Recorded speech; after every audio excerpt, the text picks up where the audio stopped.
Election commission యొక్క media communication division వారు identification and mapping of rolls for 28 stakeholders నకు సంబంధించిన సమాచారం ఇచ్చట పొందుపరచడమైనది. గత 6 నెలల్లో భారత ఎన్నికల కమిషన్ ఈసీఐ ఎన్నికల ప్రక్రియను క్రమబద్ధీకరించడం మరియు మెరుగుపరచడం లక్ష్యంగా 28 ముఖ్యమైన చొరవలను తీసుకుంది. అన్ని వాటాదారులతో భాగస్వామ్యం. ఈఆర్ఐలు, డిఓలు మరియు సిఇఓలు దేశవ్యాప్తంగా సర్వసభ్య సమావేశాలు నిర్వహించారు. మొత్తం 4719 సర్వసభ్య సమావేశాలు నిర్వహించబడ్డాయి.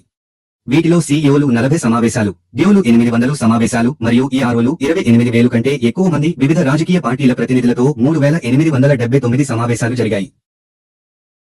ఎన్నికల వ్యవస్థలను బలోపేతం చేయడం, సాంకేతిక పరిజ్ఞాన వినియోగాన్ని పెంపొందించడం, ఓటర్ల జాబితా స్వచ్ఛత, ఓటు వేసే సౌలభ్యం, సామర్థ్య నిర్మాణం దిశగా న్యూఢిల్లీలోని ఐఐడిఈఎన్లో 7,000 మందికి పైగా బిఎల్ఓలు మరియు సూపర్వైజర్లు శిక్షణ పొందిన్నారు.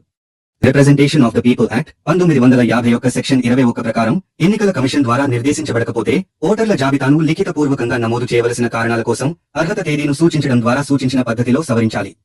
ప్రతి సార్వత్రిక ఎన్నికలకు ముందు ప్రజాసభకు లేదా రాష్ట్ర శాసనసభకు మరియు ప్రతి ఉప ఎన్నికలకు ముందు నియోజకవర్గానికి కేటాయించిన స్థానంలో ఖాళీని భర్తీ చేయాలి. డేటాబేస్ నిర్మాణం. దేశవ్యాప్తంగా ఉన్న ఎలక్టోరల్ రోల్స్ కంప్యూటరీకరించబడ్డాయి మరియు మొత్తం రోల్ రిలేషనల్ డేటాబేస్ లో నిర్వహించబడుతోంది. ఇది ప్రతి సవరణ ప్రక్రియలో నవీకరించబడుతుంది. డేటాబేస్ పట్టికలుగా నిర్వహించబడుతుంది. దీని నిర్మాణం కమిషన్ చేత సూచించబడింది. కంప్యూటరీకరించిన ఎలక్టోరల్ రోల్ కోసం డేటాబేస్ కంట్రోల్ టేబుల్స్ మరియు ఎలక్టోరల్ వివరాల పట్టికగా నిల్వ చేయబడుతుంది. Control tables.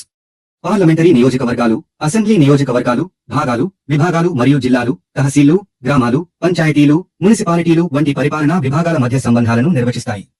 డేటాబేస్ కోసం సవరించిన నిర్మాణాన్ని కమిషన్ దాని సూచన నంబర్ 23 కాంప్ డేటాబేస్ 2008లో జారీ చేసింది. ఎలక్టోరల్ వివరాల పట్టిక పేరు సూచించినట్లుగా ఓటరు వివరాలను అందిస్తుంది.